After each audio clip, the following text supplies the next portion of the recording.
एक बुढ़िया जंगल से लकड़ियाँ काट कर लाई और अपनी बेटी को बुलाकर बोली, गौरी, मैं लकड़ियाँ ले आई हूँ। अपनी माँ की आवाज सुनकर गौरी एकदम से बाहर आई और बोली, अरे माँ, आप तो बहुत जल्दी आ गई जंगल से। अरे जंगल में ज्यादा अंदर नहीं गई, इसीलिए। तूने खाना बना लिया क्या? अभी नहीं बनाया है क्योंकि घर में लकड़ियाँ ही नहीं थी। वैसे तेरी भाभी क्या कर रही है? भाभी तो अभी सो रही है। क्या अभी तक सो रही है? चल कोई बात नहीं, तू जल्दी से खाना बना ले। इसके बाद गौरी खाना बनाने लगी। तभी उसकी भाभी सीमा उठी और बोली, खाना बन गया क्या? मुझे बहुत तेज की भूख लगी है। अभी तो नहीं बना भाभी। क्या अभी तक खाना नहीं बना? तुम लोग किसी काम के नहीं हो। आप ऐसा क्यों कह रही हैं भाभी? घर का सारा काम तो हम लोग ही करते हैं। अच्छा, तो अब मुझसे मेरे सामने जबान चलाओगी तो क्या करूं? जब आप बदतमीजी करेंगी तो जवाब तो देना ही पड़ेगा ना। तभी वहाँ पर विमला आई और बोली, अरे गौरी, इस तरह अपनी भाभी से बात नहीं करते। तो माँ क्या करें? भाभी भी तो मुझसे बदतमीजी से ही बात कर रही है ना। बहू, मैंने तुझे कितनी बार समझाया है, तू इस तरह से क्यों बात करती है? मुझे कुछ नहीं पता। मैंने तुम लोगों का ठेका नहीं ले रखा। अगर इस घर में रहना है तो काम धंधा करो, वरना इस घर से चले जाओ। ये सुनकर विमला काफी ज्यादा दुखी हुई क्योंकि उसका बेटा परदेश गया था, जिस वजह से उसकी बहू उन दोनों पर बहुत ज्यादा अत्याचार करती थी। कोई बात नहीं गौरी, चल तू खाना बना ले। ये सुनकर गौरी वहाँ से चली आई। धीरे धीरे समय गुजर रहा था। दूसरी तरफ मुखिया काफी ज्यादा परेशान था। हे भगवान, अभी तक मेरे यहाँ किसी संतान ने जन्म नहीं लिया। मैं क्या करूं? कुछ समझ में नहीं आ रहा है। बस मेरा एक पुत्र हो जाए, मुझे और कुछ नहीं चाहिए। ये कहकर मुखिया एक गुफा में गया जहाँ एक तांत्रिक औरत बैठी हुई थी। आओ आओ मुखिया, कैसे आना हुआ? मैंने तुमसे कहा था कि मुझे पुत्र चाहिए, पर अभी तक हुआ क्यों नहीं? मैंने भी तुमसे कहा था, अगर तुम्हें पुत्र चाहिए तो बलि देनी होगी। क्या बलि? नहीं नहीं, मैं किसी की बलि नहीं दूंगा। अगर बलि नहीं दोगे तो फिर तुम भूल ही जाओ कि तुम्हें पुत्र होगा। ये सुनकर मुखिया काफी परेशान हुआ। भला मैं बलि कहाँ से लाऊं? मुझे तो कुछ पता ही नहीं है इसके बारे में। मैं जैसा तुमसे कहती जाऊं तुम वैसा करो। तुम्हें ज्यादा कुछ नहीं करना है, बस एक लड़के को पकड़ कर ले आओ। क्या? लड़के को? इसका मतलब तुम लड़के की बलि दोगी? हाँ हाँ, लड़के की ही बलि दी जाएगी, तभी तो तुम्हें लड़का मिलेगा। ये सुनकर मुखिया वहाँ से चला गया। दूसरी तरफ विमला घर के बाहर बैठी लकड़ियाँ काट रही थी। तभी उसकी बेटी ने कहा, माँ, आप भाभी से कुछ कहती क्यों नहीं है? भैया नहीं है तो क्या हुआ, मैं तो हूँ। अरे अगर तेरी भाभी गुस्सा होकर चली गई तो फिर मैं तेरे भाई को क्या जवाब दूंगी? इसीलिए तो क्या भाभी अब अपने मन की करेंगी यहाँ पर? अरे बेटी, कुछ दिन और इंतजार कर ले, तेरा भाई लौट आएगा तो सब कुछ ठीक हो जाएगा। ये सुनकर गौरी ने कुछ नहीं कहा। वहीं गांव में सुरेखा अपने बेटे के साथ बाजार घूमने निकली थी। सुरेखा के भी इकलौता लड़का था। तभी अचानक कुछ लोगों ने सुरेखा के ऊपर हमला किया और उसके बेटे को छीन लिया। हे भगवान, कौन हो तुम लोग और मेरे बेटे को कहाँ ले जा रहे हो? छोड़ दो मेरे बेटे को। पर वो लोग वहाँ से भागकर चले गए, जिस पर सुरेखा जोर जोर से चिल्लाने लगी, अरे कोई है तो मेरे बेटे को बचाओ, कोई तो मेरे बेटे को बचाओ। ये सुनकर वहाँ पर लोग जमा हो गए। सुरेखा रो रही थी। कोई तो मेरे बेटे को बचाओ, वो लोग मेरे बेटे को अगवा करके ले जा रहे हैं। क्या हुआ? तुम रो क्यों रही हो? मेरे बेटे को वो लोग ले जा रहे हैं। तुम किसकी बात कर रही हो? कौन तुम्हारे बेटे को ले जा रहे हैं? मुझे नहीं पता वो लोग कौन थे। वो लोग मेरे बेटे को पता नहीं कहाँ ले गए। हे भगवान, मैं तो मर ही जाऊंगी। मेरा इकलौता बेटा था। ये कहकर सुरेखा जोर जोर से रोने लगी और मुखिया के पास आई। जब ये बात मुखिया को पता लगी तो मुखिया ने कहा, क्या हुआ, क्यों रो रही हो तुम? मेरा बेटा बाजार जाते समय किसी ने अगवा कर लिया है। मुझे मेरा बेटा चाहिए मुखिया जी। क्या तुम्हारे बेटे को किसी ने अगवा कर लिया? पर वो कौन है? मुझे नहीं पता मुखिया जी, अब आप ही कुछ कीजिए। ये सुनकर मुखिया भी काफी परेशान हुआ। आखिर ये सब कौन कर सकता है? मुखिया को कुछ समझ नहीं आ रहा था और उसने कहा, तुम चिंता मत करो, मैं पुलिस की मदद लूंगा। तुम्हारे बेटे को कुछ नहीं होने दूंगा। ये सुनकर सुरेखा घर चली आई, पर वो काफी ज्यादा दुखी थी। वहीं मुखिया भी काफी परेशान था। आखिर सुरेखा के बेटे को कौन लेकर जा सकता है? हे भगवान, इतना दुख होता है बच्चे के जाने का। अब मैं क्या करूं? मुखिया को भी कुछ समझ नहीं आ रहा था। वहीं जब ये बात विमला को पता लगी तो विमला काफी परेशान हुई और सुरेखा के घर मिलने आई। अरे सुरेखा, ओ सुरेखा। वहीं सुरेखा दुखी होकर अपने घर के बाहर ही बैठी थी। जब उसने विमला को देखा तो कहा, आइए आइए आइए चाची। अरे मैंने सुना है तेरा बेटा किसी ने अगवा कर लिया। हाँ, आप बिल्कुल सही कह रही हैं चाची। पता नहीं किसने मेरे बेटे को अगवा कर लिया है। आपको तो पता ही है मेरा इकलौता बेटा है। अरे तू भगवान पर भरोसा रख, सब कुछ ठीक हो जाएगा। तेरा बेटा जल्दी मिल जाएगा। भगवान पर ही भरोसा है। मुखिया जी से भी बात कर ली, पर अभी तक मेरा बेटा नहीं मिला।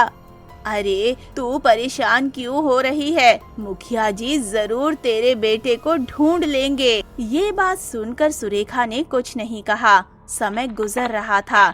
गांव से धीरे धीरे करके अब बच्चे गायब होने लगे थे। अरे ये अचानक से बच्चे गायब कैसे होने लगे हैं? वो भी लड़के गायब हो रहे हैं। आखिर इस सब के पीछे है कौन? किसी को कुछ समझ नहीं आ रहा था। वहीं विमला के भी एक पोता था जिसका नाम मोहन था। विमला ने एक दिन अपनी बहू से कहा, बहू मोहन कहाँ है? माँ जी वो तो बाहर खेलने गया है। क्यों, क्या हुआ? उसे बाहर खेलने अकेले मत जाने दिया कर, क्योंकि गांव में अब बच्चे गायब हो रहे हैं। क्या? ये बात आपने मुझे पहले क्यों नहीं बताई? मुझे लगा तुझे पहले से पता होगा, क्योंकि तू तो पूरे गांव में घूमती रहती है। तो क्या हुआ? मुझे नहीं पता था। जब वो लौट आएगा तो अब की बार नहीं जाने दूंगी। पर काफी देर हो गई है, पर अभी तक तो मोहन लौटकर आया ही नहीं है। जिस पर गौरी ने कहा, माँ अभी तक मोहन लौटकर नहीं आया, मैं उसे लेने जा रही हूँ। हाँ गौरी, जल्दी जा, देख तो सही वो कहाँ खेल रहा है।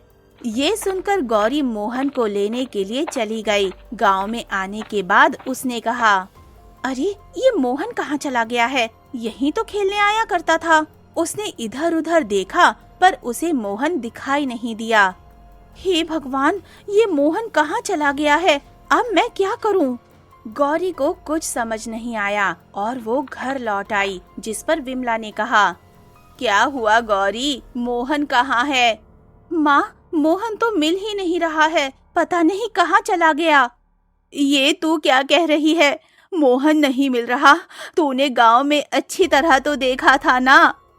हाँ माँ, मैंने गांव में अच्छी तरह देखा, पर मुझे मोहन कहीं नहीं मिला। तभी वहाँ पर सीमा आई और बोली, क्या हुआ, मोहन नहीं मिला? नहीं भाभी, मोहन कहीं नहीं मिल रहा। हे भगवान, मेरा बेटा कहाँ चला गया? तू परेशान मत हो बहू, हम लोग अभी ढूंढने चलते हैं। चलो सभी लोग गांव में ढूंढते हैं। इसके बाद सभी लोग गांव में ढूंढने लगे, पर मोहन कहीं नहीं मिला। जिस पर सीमा ने कहा, मोहन तो कहीं दिखाई ही नहीं दे रहा है। कहीं ऐसा तो नहीं उसे किसी ने अगवा कर लिया हो? तू परेशान क्यों हो रही है? मैं जंगलों की तरफ जा रही हूँ। तुम लोग तब तक गांव में ढूंढो और मुखिया तक खबर पहुँचाओ।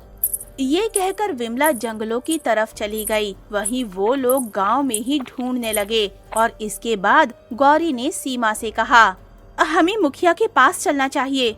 हाँ हाँ, जल्दी चलो।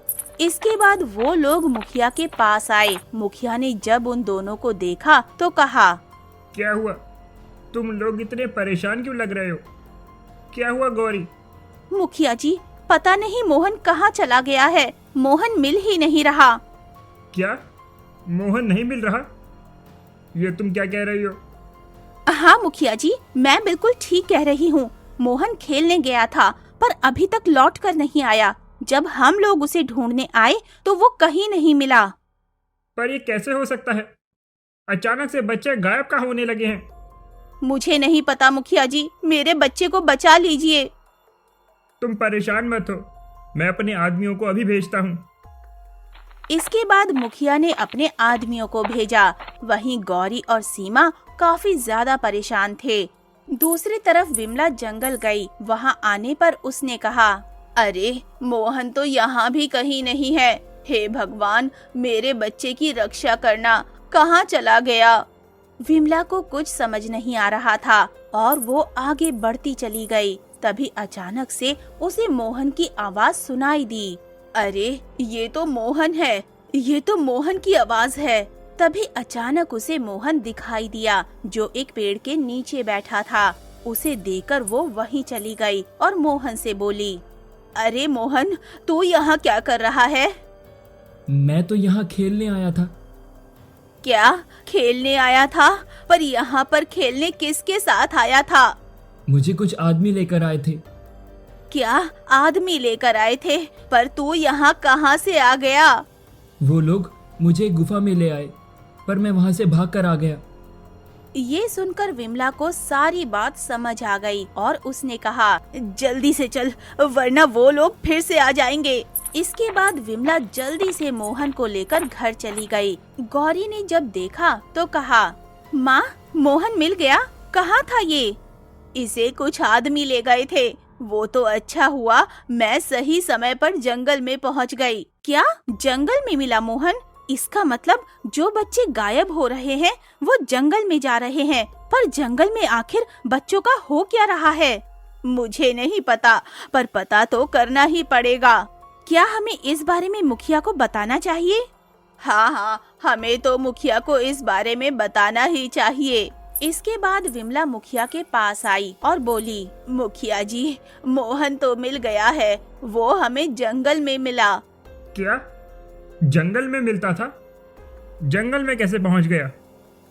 वो बता रहा था कि उसे कुछ आदमी लेकर गए थे। क्या आदमी जंगल पर? क्यों? आदमी भला उसे जंगल क्यों लेकर गए होंगे? मुझे तो ऐसा लग रहा है जंगल में कुछ बड़ा हो रहा है। अब आप देखिए कि वो क्या है। ये सुनकर मुखिया थोड़ा सोच में पड़ गया। इसके बाद विमला वहाँ से चली आई, जिस पर मुखिया ने कहा, लगता है ये सब गूंजा कर रही है, मुझे उससे बात करनी ही पड़ेगी। ये कहकर मुखिया जंगल में चला गया। गुफा में आने के बाद उसने गुंजा से कहा, ये तुम ठीक नहीं कर रही हो गुंजा। क्या हुआ मुखिया जी? आखिर ऐसा मैंने क्या कर दिया? मैंने तुमसे मना किया था ना, मैं बलि नहीं दूंगा। फिर भी तुम गांव के लड़कों को क्यों अगवा कर रही हो? मैं नहीं अगवा कर रही। आपको कोई गलत फहमी हुई है। क्या मुझे कोई गलत फहमी हुई? नहीं, ये सब तुम ही कर रही हो, क्योंकि तुम्हारे सिवा ये काम और कौन कर सकता है? मुझे नहीं पता मुखिया जी, ये काम कौन कर रहा है। मैं भला ऐसा क्यों करूंगी? ये सुनकर मुखिया वहाँ से वापस आ गया। आखिर ये गूंजा नहीं कर रही तो फिर कौन कर रहा है? मुझे पता लगाना ही होगा। वहीं एक दिन गुंजा ने अपने आप से कहा, मुझे गांव में जाकर पता लगाना चाहिए कि कितने बच्चे हैं। ये कहकर गुंजा गांव में आई और भीख मांगने का नाटक करने लगी। अरे कोई मुझे रोटी दे दो, 2 दिन से कुछ नहीं खाया। वो सबसे पहले सुरेखा के घर गई। सुरेखा बाहर निकलकर आई और बोली, क्या हुआ अम्मा, क्या चाहिए? 2 दिन से खाना नहीं खाया है, रोटी दे दो।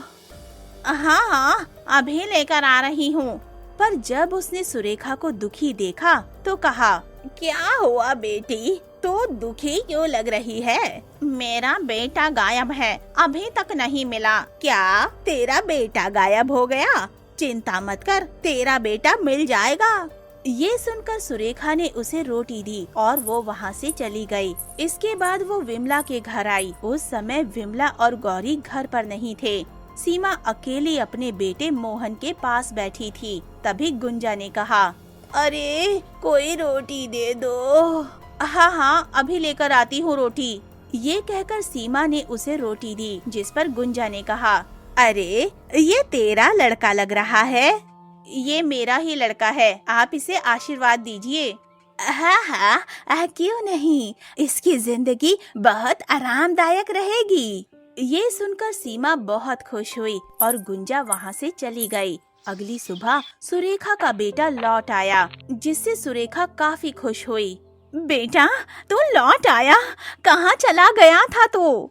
मुझे नहीं पता माँ, मैं कहाँ था, पर वो एक बहुत डरावनी जगह थी। ये सुनकर सुरेखा काफी हैरान हुई, पर उसे खुशी थी कि उसका बेटा लौट आया। वहीं सीमा का बेटा अचानक से गायब हो गया। माँ जी, मोहन नहीं मिल रहा है। क्या मोहन नहीं मिल रहा? कहाँ चला गया? मुझे नहीं पता कहाँ चला गया। कहीं गांव में खेलने तो नहीं गया है? नहीं, मैंने उसे तो वहाँ जाने के लिए मना किया था। इसके बाद वो सभी लोग उसे गांव में ढूंढने चले गए, पर मोहन कहीं नहीं मिला। जिस पर सीमा ने कहा, कहीं ऐसा तो नहीं वो लोग फिर से मोहन को ले गए हो? मैंने तुमसे कहा था ना, मोहन का ध्यान रखना। मुझे माफ कर दीजिए माँ जी, मेरे बेटे को ले आइए, वरना मैं मर जाऊंगी। तू परेशान मत हो गौरी, तुम अपनी भाभी के साथ रहो, मैं अभी आई। ये कहकर विमला जंगलों की तरफ चली गई। वहीं दूसरी तरफ मुखिया भी काफी परेशान था। आखिर ये सब कौन कर रहा है? और पता नहीं मुखियान कहाँ चली गई सुबह सुबह। मुखिया ने पूरे घर में देखा, पर उसकी पत्नी कहीं नहीं थी। वहीं दूसरी तरफ विमला जंगल में आई और बोली, उस दिन तो मोहन मुझे यही मिला था। हे भगवान, मेरा बेटा कहाँ चला गया है? कहीं वो लोग वापस तो नहीं ले गए उसको? तभी उसे धुआं होता दिखाई दिया, जिसे देखकर वो थोड़ी हैरान हुई। अरे ये धुआं कहाँ से आ रहा है? ये कहकर विमला उसी तरफ चली गई तो उसे वहाँ पर एक गुफा दिखाई दी।